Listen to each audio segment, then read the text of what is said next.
Magandang araw mga kaibigan. Bigyan natin ng reaction opinion itong post ang balita ngayon. Lacson, legitimate ang 4 times paglobo ng aking yaman. Iginiit ni Senator Ping Lacson na lehitimo aniya ang mahigit 4 na beses na paglaki ng kanyang net worth kasunod ng mga paratang ni Senate Minority Leader Alan Peter Cayetano. Ayon kay Lacson, mula 58.7 million noong 2022 ay naging 244.9 million noong 2025 ang kanyang net worth dahil sa lehitimo umanong real estate deals at iba pang negosyo matapos siyang umalis sa Senado. Hindi nagdoble ang net worth sa Saleenco in 2025 compared to 2022 when I left the Senate. Actually, more than 4 times an increase. 244 million compared to 58 million in 2022. Totoo nga naman, nag times 4. 58 million naging 244. Whatever money I have, sabi niya, I definitely earned legitimately through some real estate deals and other legitimate businesses with 2 other business partners as a private and the individual, and I paid 10.5 million and 2.8 million respectively as reflected in my income tax return. So ito ngayon yung mainit na bangayan between Senator Cayetano and Lacson. Kasi nga ang issue ngayon sa impeachment court is i-open ba nila ang mga tax record ni VP Sara. Siguro nagkaukos na sila sa impeachment court. Baka ito opinion ko lang baka sa kaukos lumalabas na majority, of course yung 13 gusto nilang ma-open yung tax records. Yung 8 na minority ayaw. Kaya nakapagsabi ni Senator Cayetano, nakapag-post. So kung gayon, pwede na bang i-open din na rin natin ang mga tax records ni Senator Tulfo? Kasi di ba si Senator Erwin Tulfo naging 400 million yung kanyang net worth? Sabi niya legitimate daw yun. Kita daw niya yun as media man or journalist. O itong si Lacson naman, inaamin niya nag times 4. Kaya sinasabi ni Senator Alan Peter Cayetano na kung i-open natin ang records, tax records ni VP Sara, baka pwedeng i-open na lang din lahat. Ako, pabor ako niyan. Bakit si VP Sara lang ang tinatarget ng unexplained wealth? Bakit si VP Sara lang ang tinatarget ng kanyang confidential funds? Bakit si VP Sara lang ang sinacharge sa kanya kahit nung hindi pa siya vice president, kahit vice mayor pa siya, hinahanapan na siya ng tax records? Diba dapat kung tax record ang ill-gotten wealth, unexplained wealth ang ang tignan lang itong vice president niya. Yang gusto ng prosecution, kahit nung 2007 vice mayor pa siya by that time, gusto na nilang ipalabas. Kaya ito yung mainit na debate ngayon.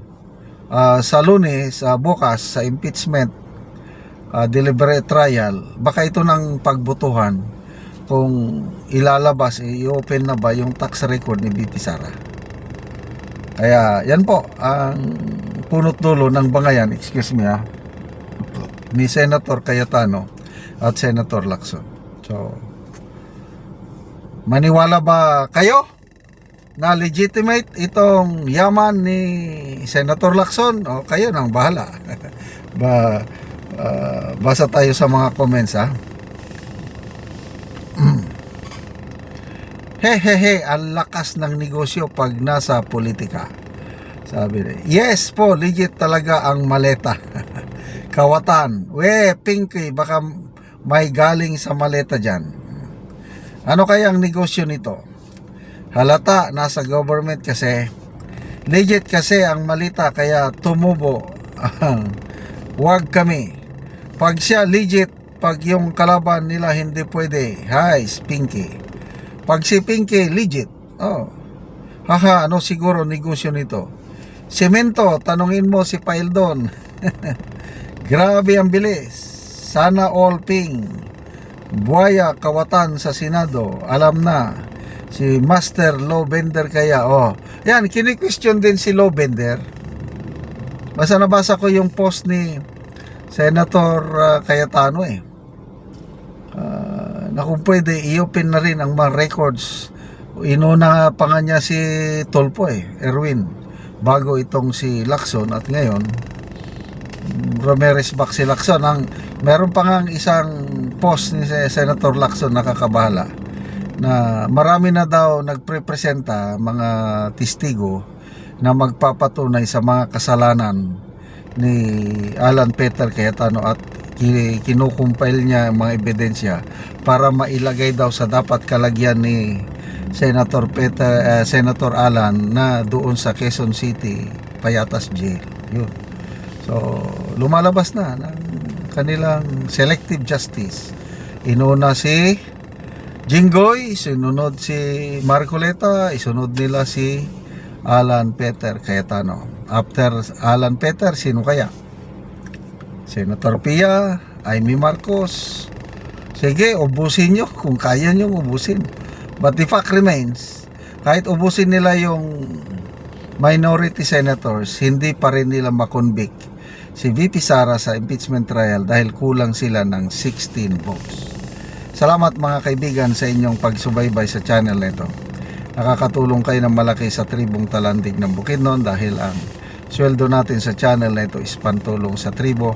Namimigay tayo ng libreng yero at pako para makapagpatayo sila ng mas maayos na tirahan. Panoorin nyo ang video na ito. Ako diri sa balay sa natabangan og yero. So mauna ni ang hitsura sa iyang atop. Mauna ni ang kadako sa buslot. So nangaputol na gyud ang uban Kita gyud nato nga wa na gyud kaayo.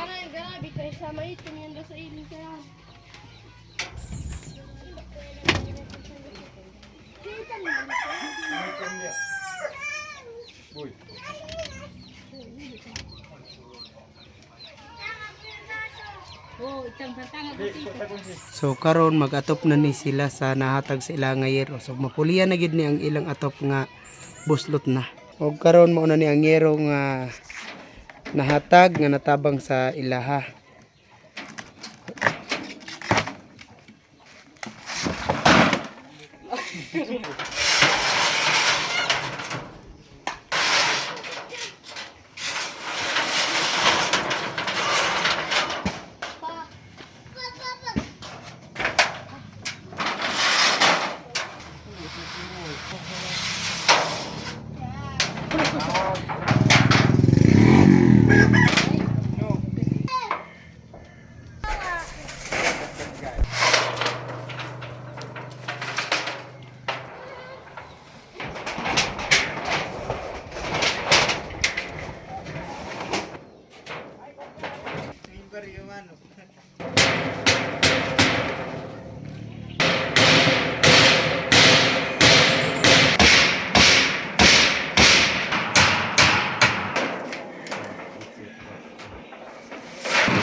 O karon humanagid sa pag-atop ang among ginatabang nga yero. Makita gid nato nga napulihan natong ilang atop nga mga buslot.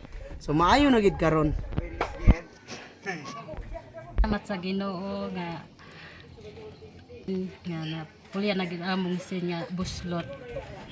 Salamat sa naghatag kayo sa sin sa amo kay nakaatop na ni. kinsi nakatuig na among sin aya pa na isdan. Oo, so salamat kaayo. Salamat ka.